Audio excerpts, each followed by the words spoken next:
We are back on the Zero Hour. I'm your host, Richard RJ Eskow. A couple of weeks ago, we were talking with our friend Mike Elk about the race there in Pittsburgh. Mike, as you know, is the founder, editor, and senior labor reporter for the Payday Report at the Payday Report. Is it .com or .com?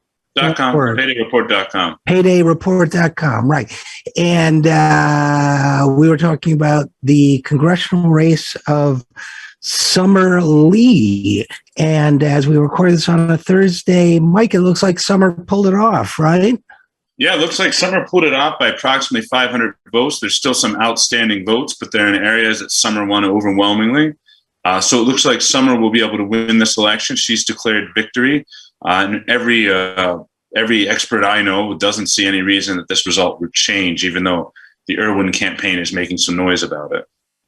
Now, her opponent, again, his name is Steve Irwin, is that right? Yeah, Steve Irwin.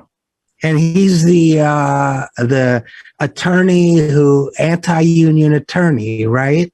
Yeah, I mean, Steve Irwin co-owned a law firm that did anti-union work. Steve himself worked against a paid sick leave here in Pennsylvania. A Payday Report was the first publication to reveal this, and this information was later used in attack ads and in mailers against Irwin. So certainly, despite the fact that APAC spent $3 million, I mean, people in various ways going door to door, small publications like ours, were able to push back against some of this narrative. And so this is a huge victory over corporate money. I mean, I think everybody I know who was involved in this, and I should state that Summer and I went to high school together. We ran track together. But everyone I know who was involved in this race, with it being decided so narrowly, everyone I know who's involved feels like they personally made a difference, and they probably did. Well, and at a race that close for sure, and you guys, and you definitely did. So you definitely should be proud of what you've done here. But so APAC spent $3 million for Irwin. Is that what you said? Yeah, they spent $3 million against Summer Lee because she's called out apartheid in Israel. And look, I'm a Jew, and I say that it's almost sad that I have to say that disclaimer that I'm a Jew to call it apartheid, but it is apartheid. And so, they spent $3 million against her. The ads didn't mention anything about Israel. They were all about Democratic Party. They even accused her of potentially supporting Trump, which was ironic considering that that this same super PAC was supporting Republicans that didn't want to certify the election results. So there's a deep irony here to all of this. And the local press here, they talked somewhat about the dark money coming in, but they really didn't do their job on the level that they should have.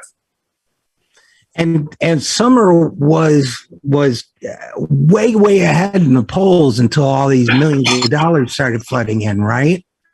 Right. Yeah, she was way ahead, and she just barely pulled this off. And I think those ads definitely had an effect on her. Yeah, for sure. And it seems to me, where was the Democratic Party establishment, whether it's Pennsylvania Party or National Party, in this fight? Were they neutral? Were they for Steve Irwin? Well, the DCCC or any of those groups didn't get involved here. But and there were groups like Justice Democrats that were backing Summer Lee.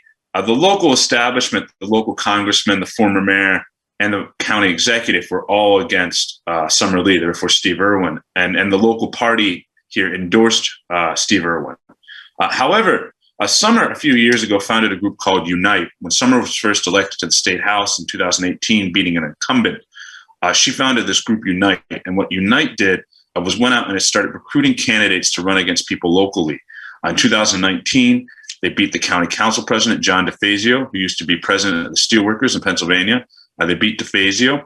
Then in 2020, they beat two more state reps that were incumbent state reps. They then beat several judges. And this past year, they elected, they beat the incumbent mayor and elected Mayor Ed Gainey. So Mayor Ed Gainey and those folks that she had elected were behind her. So I don't want to say the establishment was right. split, but there were different parts of the establishment, and I think we're seeing a new political establishment. And now to see Summer Lee really as the congresswoman, as the person facilitating national conversations about issues of race and other things like that here, is a big, big step for progress. And is this the kind of district where, having secured the Democratic nomination, she's very likely to win the general? Yeah, plus 18 Biden district, so she's very likely to win in the general. I mean, I imagine she'll still face negative ads, but I think she has a pretty strong chance in the general.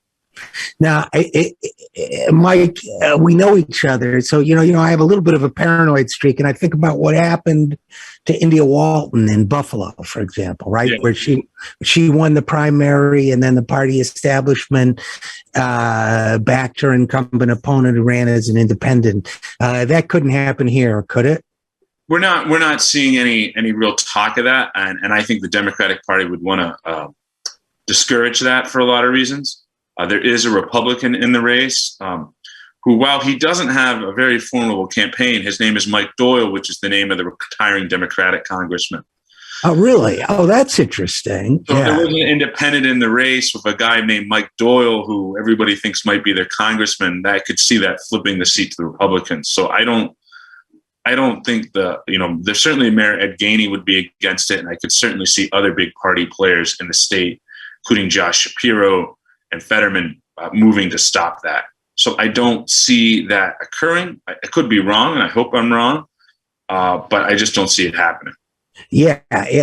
And speaking of Fetterman, so John Fetterman is one-handedly, he's going to be the Democratic senatorial candidate. Got a lot of juice nationally as a progressive. I know when I was working for Bernie, his people in 2016, his people contacted me. He was very early in on endorsing Bernie when few other people would do it. But you've had some criticisms of him, right? Of Bernie? No, of John Fetterman. Yes, I mean Fetterman. I mean he plays progressive, but he's pro fracking. He hardly would talk about single payer healthcare during the campaign, and he would never endorse Summer Lee, despite the fact that they both hail from Braddock. Well, I mean she's from Braddock, he's from a rich family in New York, but he would never back her in any of her tight races. So I have some issues with Fetterman. But it looks like he's got a very strong, we don't know yet who his opponent's going to be for sure, but it looks like he's got a strong shot at becoming your next senator. He certainly has a shot at being the next senator. He's raised a ton of money. I think he raised something like $1.6 million since he was elected. And don't get me wrong, I mean, he's definitely a liberal. He's definitely to center left, and he'd be much better than Toomey and probably much better, certainly much better than Casey. But I don't think he's a progressive champion in the way that someone like Summer Lee is. And for people who don't know Pennsylvania politics, Braddock is a working town, a lot of economic problems. I kind of think of it as like my hometown of Utica. And John Fetterman moved there and became the mayor, right? And that was his start.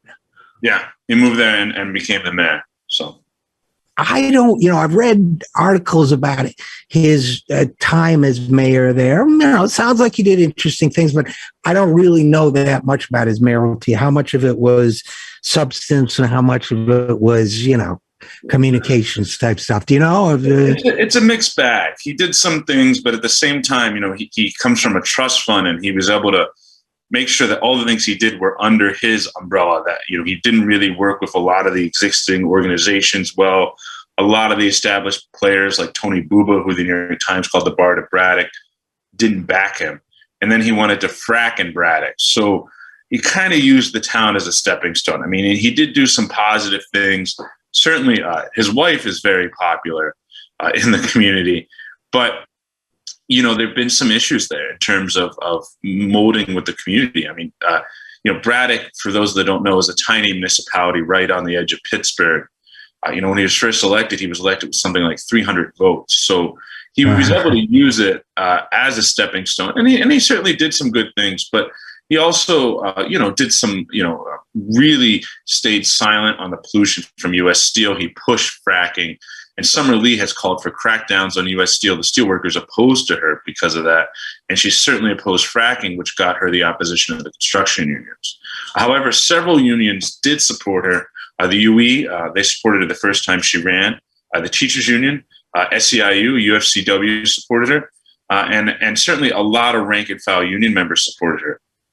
She's been involved in efforts to help unionize at UPMC and at Starbucks, and a lot of those folks showed up to support her. And so, I think what she offers here is a message about the changing labor movement. I mean, look, we're seeing big wins, Amazon Black workers. We're seeing Starbucks wins, which are very young workers, a lot of them in college. We're looking at a labor movement that's increasingly younger, that's increasingly Blacker, that is concerned about different issues and defending polluters in these communities when racial justice is such a big issue, and that we know these polluters target communities of color, is very problematic. And, one of the things that really interests me about Summer that you've told me about both today and the last time we talked about her is this business of her group Unite. It seems to me, you cover labor, the game is organizing, and there's a new era of organizing. You just described it with the Amazon workers, Starbucks and all that. And it seems to me that organizing for electoral politics and civic politics too, that's her game. And to me, that's an interesting model for potential future campaigns. It certainly is. I mean, I think she's done several things here that are groundbreaking, that are going to change the game. And I think, if you look at how hard APAC, they defeated Nina Turner, certainly a lot of other progressives come short. But clearly the long-term 5-year organizing from Summer Lee is what led to this victory. She had a machine in place, and not just a machine in place. It's really important for activists to have a sense of confidence and to have those victories, to beat the mayor, to beat in all these local races. They flipped the county court of common appeals here, is a big deal.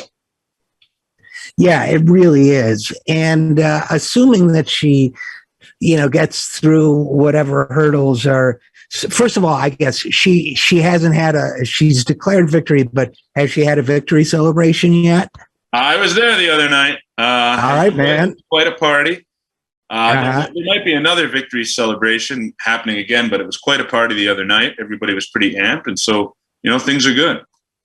Well, assuming that she makes it through whatever hurdles are left for her to get elected, I got the sense that she's going to be a major figure, a national figure, somebody who's really outspoken. Is that, you think, an accurate perception? Yeah, I think it's a very accurate perception of the whole situation. Yeah, she certainly will be. And I guess the last thing I wanted to ask you about it, I mentioned my hometown of Utica, which is Rust Belt town, has all the difficulties that Rust Belt cities have endured, lost almost half its population at one point and so on. And I just wondered to what extent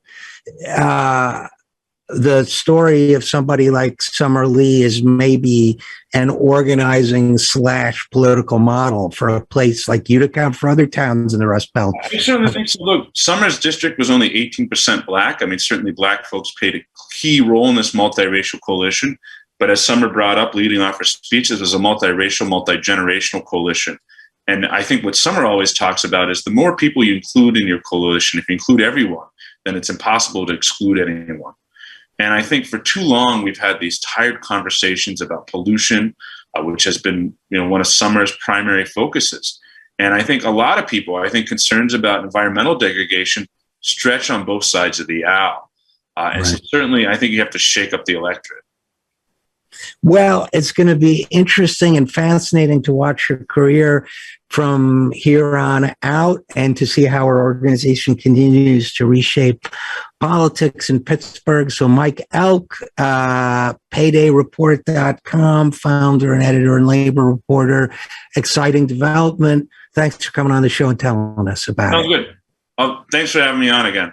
Always a pleasure. And we'll be right back after this. I'm RJ Eskow, and this is The Zero Hour.